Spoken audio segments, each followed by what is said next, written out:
নমস্কাৰ মৰমৰ ছাত্ৰ ছাত্ৰীসকল আৰু সুপ্ৰভাতম। তো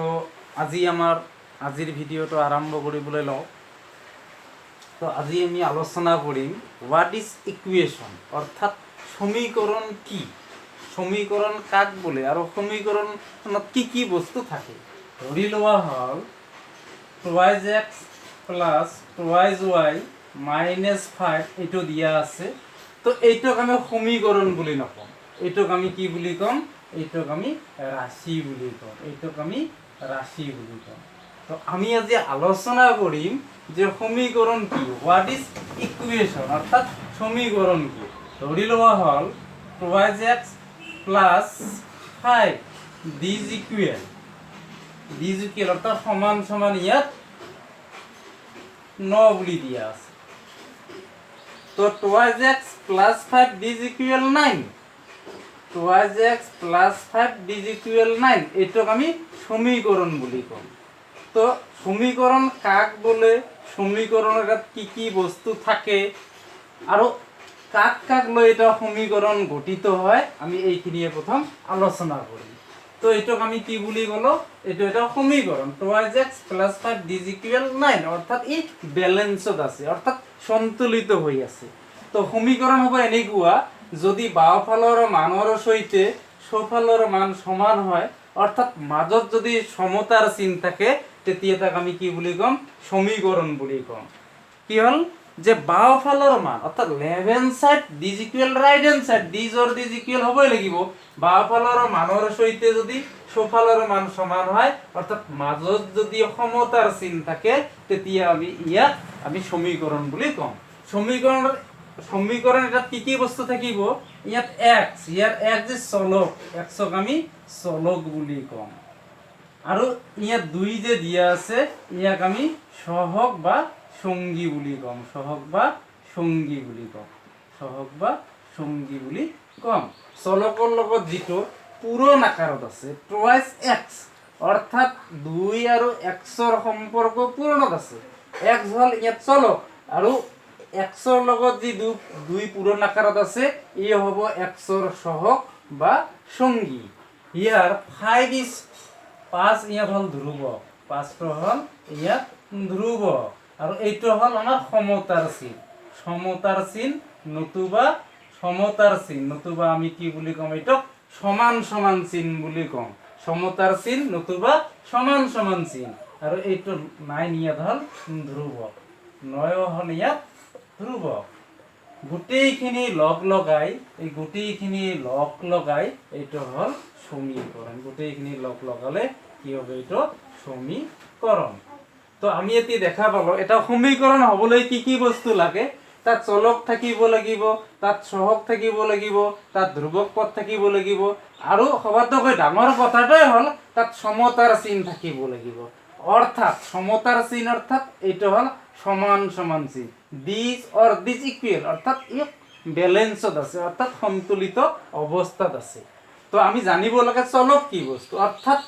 ইয়াত যিটো দিয়া আছে চলকৰ মানহে আমি নিৰ্ণয় কৰিব লাগে। এইটো হ'ল বীজগণিত। বীজগণিত হৈছে পাটিগণিতৰ এটা অংশ, যাৰ মান জনা নাযায়। ইয়াত x অজ্ঞাত ৰাশি, অৰ্থাৎ আমি ইয়াত xৰ মান নিৰ্ণয় কৰিম। তো এইটো হ'ল বীজগণিত, আৰু এই গোটেইখিনি লগ লগাই কি হ'ল, এইটো এটা সমীকৰণ। তো ঠিক আছে, আমি সমীকৰণ বুজি পালো। এতিয়া এই সমীকৰণটো আমি কেনেকৈ সমাধান কৰিম,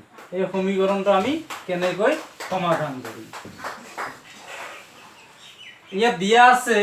2x প্লাছ 5 দিজ ইকুৱেল 9 বুলি দিয়া আছে। যিহেতু এই সমীকৰণটোত আগতীয়াকৈ সমান চিন দিয়া আছে, কাৰণ দিয়াই আছে দিজৰ দিজ ইকুৱেল বুলি, যেতিয়া আমি ইয়াক সমাধান কৰিম নিশ্চয় তাৰ আগত কিবা চিন দিব লাগিব। তো এই চিনটো দিয়া হয়, আৰু এই চিনটোৰ নাম হ'ল ইমপ্লাইড চিন। অসমীয়াত বা বুলি কোৱা হয়, নতুবা অৰ বুলিও কোৱা হয়। কিয় দিয়া হয় এই চিনটো, যিহেতু ইয়াত আগতীয়াকৈ সমতাৰ চিন দিয়া আছে, অৰ্থাৎ সমান চিন দিয়া আছে, দিজৰ দিজ ইকুৱেল বুলি দিয়া আছে, তাৰ আগত যদি আমি কিবা চিন ব্যৱহাৰ কৰিবলগীয়া হয়, তেনেহ'লে আমি ইমপ্লাইড চিনটোৱে ব্যৱহাৰ কৰিম, নতুবা অৰ চিন ব্যৱহাৰ কৰিম, নতুবা বা চিন ব্যৱহাৰ কৰিম। ইয়াৰে যিকোনো এটা ব্যৱহাৰ কৰিলে শুদ্ধ হ'ব। ঠিক আছে, তাৰে পিছত আমি চিন্তা কৰিম যে ইয়াত কোনটো চলক কোনটো ধ্ৰুৱক পদবোৰক আমি কি কৰিব পাৰো নিজৰ ইচ্ছা অনুযায়ী আমি ইফাল সিফালে খেদি পঠিয়াব পাৰো যেনেকুৱা লেফ্ট হ্যান্ড সাইডত 2x + 5 দিয়া আছে এতিয়া আমি এটা কাম কৰিব পাৰো যেহেতু আমাক x ৰ মান লাগে যেহেতু আমাক চলকৰ মান লাগে আমি কি কৰিম 5ক খেদি পঠাম কোনফালে খেদি পঠাম সোঁফাললৈ খেদি পঠাম তো ইয়াত 2x d is equal right hand সাইডত কি আছে 9 আছে এতিয়া 5ক খেদি পঠালে বাওফালে থাকোতে কি আছে প্লাস এতিয়া আমি সোঁফালে লৈ আহিম কি হ'ব চিনৰ পৰিৱৰ্তন হ'ব ইয়াত আহি মাইনাস হ'ব তাৰে পিছত আমি কি কৰিম 2x d is equal 9 - 5 অৰ্থাৎ আমি 9 ৰ পৰা 5 বিয়োগ দিম 9 ৰ পৰা 5 বিয়োগ দিলে কিমান হ'ব 4 হ'ব 9 ৰ পৰা 5 বিয়োগ দিলে কিমান হ'ব 4 হ'ব এতিয়া 2 আৰু x ইয়াত কি আকাৰত আছে ইহঁতৰ সম্পৰ্ক কি পুৰণা আকাৰত আছে যেতিয়া আমি x ক ৰাখি পেলাই যেহেতু আমাক x ৰ মান লাগে যেহেতু আমাক আমি চলকৰ মান নিৰ্ণয় কৰিব লাগে গতিকে আমি 2 ক সোঁফাললৈ খেদি পঠাম ইয়াত থাকিব x d is equal 4/2 অর্থাৎ 2 গৈ সোঁফালে কি হ'ব ডিভাইড হ'ব অর্থাৎ হৰণ হ'ব তো 2 আৰু 2 এৰে 4 ডিভাইড কৰিলে কি হ'ব 2 2 গুণ 4 তো x ৰ মান আমি কিমান পালো 2 তো ইয়াত আমি লিখিম therefore তলত যদি আমি দুটা ফুট চিন ব্যৱহাৰ কৰো ওপৰত এটা ফুট চিন ব্যৱহাৰ কৰো তেনেহলে এইটো হ'ব therefore তো therefore x d is equal 2 আৰু আমি এনেকৈ তলত আস্তানি এনসাৰ লিখি দিম আৰু অঙ্কটো আৰম্ভ কৰাৰ আগতে আমি কি লিখিম ইয়াত প্ৰতিটো অঙ্কতে আমি সমাধান লিখিম as well to the power m তাৰে পিছতহে আমি অঙ্ক কৰিম তো এইখিনি সমাধান এনেকুৱা হল আৰু তলত যেনেকা দুটা ফুট চিন দি ওপৰত এটা দিলে এতেকে therefore বা অতএব বুলি কোৱা হয় ঠিক একেদৰে যদি আমি ওপৰত দুটা ফুট চিন দিও আৰু তলত এটা দিও তেনেহলে এইটো যেহেতু আৰু ইংৰাজীত এটা সিনস বুলি কোৱা হয় তো ঠিক আছে আমি সমীকৰণ কি বস্তু বুজি পালো সমীকৰণ এটাত কি কি বস্তু থাকে আমি বুজি পালো সমীকৰণ এটাক আমি কেনেকৈ সমাধান কৰিব লাগে এইখিনি আমি বুজি পালো আৰু এটা সমীকৰণ সমাধান কৰাৰ আগফালে কি চিন ব্যৱহাৰ কৰিব লাগে আমি বুজি পালো কেনেকৈ সমাধান লিখিব লাগে আৰু কত এনসাৰ লিখিব লাগে আমি এইখিনি বুজি পালো এতিয়া আলোচনা কৰিম যেহেতু আজি এইখিনি এলজেব্ৰিক ফাংচন এতিয়া আলোচনা কৰিম ধৰি লোৱা হল 2x + 5y - 5 দিয়া আছে তো কি হৈছে কেতিয়াবা আমাক প্ৰশ্ন দিব এনেকুৱা যে ইয়াত x ৰ সহগ কিমান y ৰ সহগ কিমান আৰু ধ্ৰুৱক পদটো কি তো ইয়াত x ৰ সহগ কিমান দিয়া আছে x চলক ইয়াত x হল ইয়াত চলক y হল ইয়াত চলক তো x ৰ লগত কি জড়িত হৈ আছে 2 গতিকে আমি লিখিম x ৰ সহগ 2 y ৰ সহগ কিমান হ'ব ঠিক y ৰ লগত কি আছে পূৰণ আকাৰত 5 আছে গতিকে আমি কি কম যে y ইয়াৰ সহগ আছে y ৰ সহগ আছে 5 আৰু ই অকলে যেহেতু আছে 5 ইজ এ কনস্ট্যান্ট অৰ্থাৎ ধ্ৰুৱক ই হ'ব ইয়াত ধ্ৰুৱক পদ হ'ব 5 কেৱল 5 নহব ধ্ৰুৱক পদ হ'ব -5 তো এনেকৈ আমি কি নিৰ্ণয় কৰিম সহগ নিৰ্ণয় কৰিম আৰু আমি ধ্ৰুৱক পদবোৰ নিৰ্ণয় কৰিম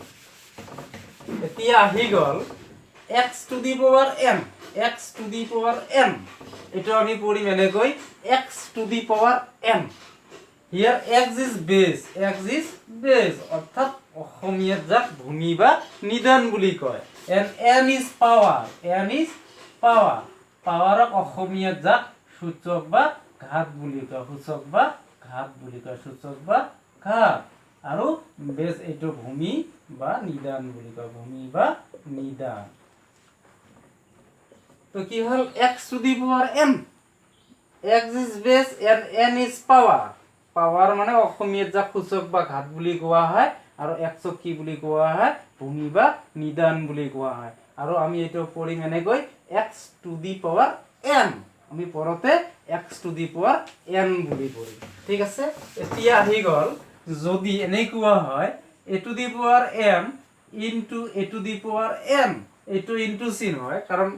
গাণিতিক সমস্যাত আমি এই পূৰণৰ সলনি ইনটু চিহ্ন ব্যৱহাৰ কৰিম হিয়াৰ বেছ এ অৰ এ মানে ইয়াত ভূমি দুয়োটাই একে দিয়া আছে এ টু দি পাৱাৰ এম আৰু এ টু দি পাৱাৰ এন ইয়াৰ মাজৰ সম্পৰ্ক কি আছে পূৰণ আকাৰত আছে যদি পূৰণ আকাৰত থাকে আৰু ভূমি যদি একে হয় এই দুটা ভূমি লগ লগাই এটা হ'ব এ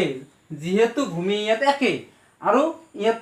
কি সম্পৰ্কত আছে পূৰণ আকাৰত আছে গতিকে পাৱাৰ বিলাক কি হ'ব প্লাস হ'ব m প্লাস n এক্সাম্পল হিচাপে এনেকুৱা হ'ব ধৰি লোৱা হল 3 square into 3 square into 3 to the power 5 আমি এনেকৈ পঢ়িম এটো 3 square into 3 to the power 5 here 3 or 3 base equal অর্থাৎ একই আছে গতিকে কি হ'ব এটাই হ'ব 3 আৰু পাৱাৰ বিলাক কি হ'ব যোগ 2 প্লাস 5 তো 2 আৰু 5 প্লাস কৰিলে কিমান হ'ব 7 তো 3 টু দি পাৱাৰ 7 এইটো হল ইয়াৰ সূচকীয় ৰূপ যেনেকুৱা আমি ক্লাস সপ্তম শ্ৰেণীৰ পৰা পাওঁ সূচক আৰু ঘাতাংক ঠিক এইটো সূচকীয় ৰূপ যেতিয়া সৰল কৰা বুলি লিখা থাকিব তেতিয়া আমি 3 টু দি পাৱাৰ 7 অৰ্থাৎ আমি 3 7 বাৰ পূৰণ কৰি যিখিনি মান হয় ইয়াত লিখি দিম যেনেকুৱা a into a অর্থাৎ a স্কয়ার 2 into 2 অর্থাৎ 2 স্কয়ার 3 into 3 3 into 3 অর্থাৎ ইয়াত হ'ব 3 স্কয়ার ঠিক আছে তো কি হল যদি এনেকুৱা থাকে under root over 2 into under root over 2 এই দুটা পূৰণ কৰিলে কেৱল অনলি 2 হে হ'ব কারণটো কি রুট 2 into রুট 2 অর্থাৎ রুট 2 হোল স্কয়ার কি কৰিব এই স্কয়াৰ ৰুটটো ভেনিশ কৰিব আৰু কেৱল ইয়াত 2 হে ওলাই আহিব তাৰে পিছত 2 নম্বৰটো এটা ধৰি লোৱা হল 1 নম্বৰ 2 নম্বৰটো হ'ব এনেকুৱা a to the power m divided by a to the power n যদি আমি এটো এনেকৈ লিখো তেতিয়া ইয়াত বেস একেই আছে বেস কি আছে একেই আছে ডিভাইড অর্থাৎ হৰণত থাকিলে আমাৰ কি হ'ব পাৱাৰ বিলাক কিন্তু বিয়োগ হ'ব তো a to the power m minus n হ'ব ঠিক একেদৰে যদি এনেকুৱা থাকে a by b আৰু ইয়াক এনেকৈ পঢ়া হয় whole to the power m তো কি আছে এটো কি হ'ব a ৰ পাৱাৰ m হ'ব বাই b ৰ পাৱাৰ m হ'ব তো এটো হল a to the power m into a to the power n is equal a to the power m plus m আৰু 2 নম্বৰ হল a to the power m divided by a to the power n is equal m minus n অর্থাৎ হৰণত থাকিলে power বিলাক কি হ'ব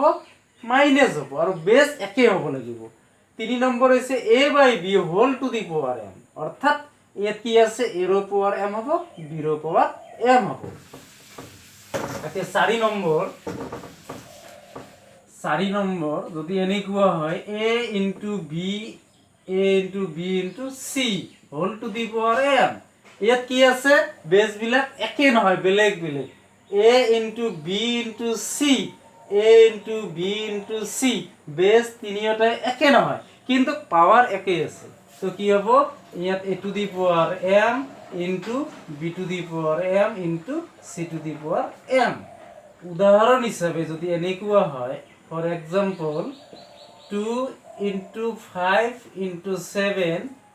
যদি square হয় whole square means 2 অর্থাৎ বর্গ বুলি কয় স্কয়ার মিন্স 2 অর্থাৎ বর্গ 2 into 5 into 7 হোল স্কয়ার অর্থাৎ এটো কি হ'ব বর্গ তো কি হ'ব 2 square into 5 square into 7 square কার কেতিয়াবা বেস একে নহব পাৰে পাৱাৰ একে হ'ব ঠিক এইটোক আমি এইটোক এনেকৈ লিখিব পাৰো আকৌ এইটোক আমি এনেকৈ লিখিব পাৰো 5 নম্বৰ হল a to the power m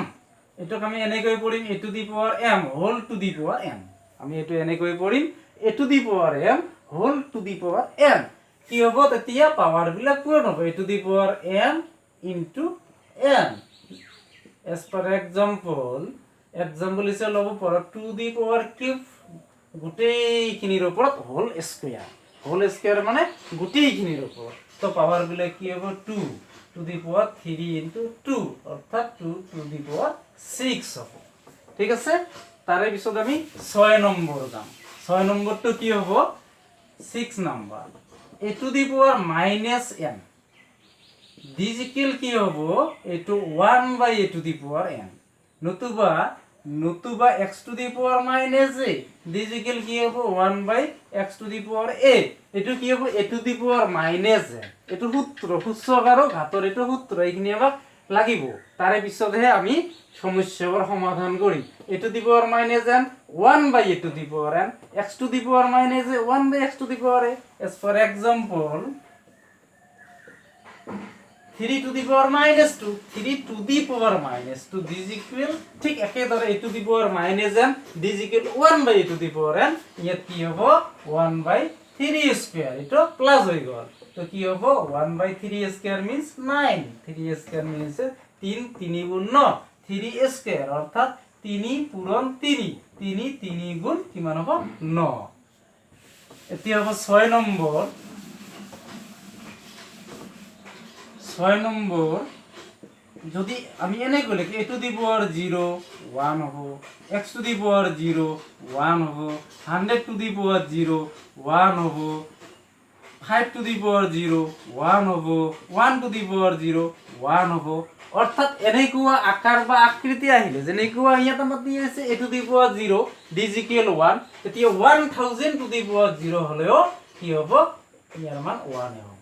ঠিক একেদৰে যেনেকৈ মূৰৰ ওপৰত এটা ফুটবল ধৰিলে তাৰ মানে মই টু দি পাৱাৰ 0 তাৰ মানে মোৰো পাৱাৰ কিমানে হ'ব মোৰো এইটো ৰেজাল্ট 1 হ'ব ঠিক একেদৰে তাৰে পিছৰখিনি আহিম যদি এনেকুৱা থাকে ধৰি লোৱা হল আন্ডাৰ ৰুট অভাৰ এইটো কি বুলি কোৱা হয় ab বাই ab আন্ডাৰ ৰুট অভাৰ তো আন্ডাৰ ৰুট ওভাৰ ab বাই ab অৰ্থাৎ ৰুটৰ ভিতৰত ab আছে বাই ab আছে আমি এক সেপাৰেট কৰি লিখিব পাৰিম আন্ডাৰ ৰুট ওভাৰ ab বাই আন্ডাৰ ৰুট ওভাৰ ab তো এইখিনি আমি ঠিক এনেকৈ সূচক ঘাতাংকবিলাক মনত ৰাখিব লাগিব আগৰখিনি যিখিনি দিয়া হল এইখিনিও মনত ৰাখিব লাগিব তো মৰমৰ ছাত্ৰ ছাত্ৰীসকল আজিলৈ মোৰ ভিডিঅ' এইখিনিয়ে আপোনালোকক ভাল লাগিলে লাইক শেয়াৰ আৰু সাবস্ক্ৰাইব কৰিবলৈ নাপাহৰিব নমস্কাৰ